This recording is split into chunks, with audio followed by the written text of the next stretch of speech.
أنا اسمي نادين فهد، معي بكالوريوس صيدلي وماجستير إدارة أعمال ودبلوم جلدية وتجميل ومحكم دولي أيضا.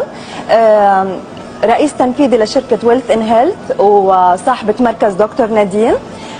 رئيس تحرير جمالك مع نادين بمجلة الهدف الكويتية، وبكتب كمان بمجلة المصارف عن العمليات وعن الطب.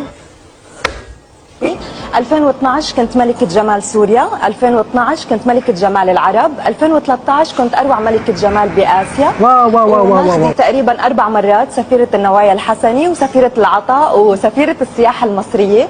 عندي جمعية خيرية اسمها جمعية نادين الإنسانية. سألتكم إنه أحكي كل شيء لأني رح طول شوي. تك يور تايم. ورئيس فخري لجمعية التعالي الخيرية وسفيرة الطفل اليتيم.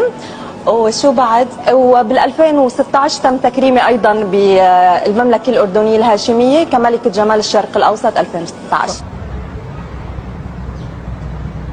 وبعتبرها انه اذا عم يعني اذا جوزي او الشخص، هلا انا مش متجوزه ولا مرتبطه، اول شيء لنوضح يعني مش متجوزه ولا مرتبطه، اول شيء لنوضح.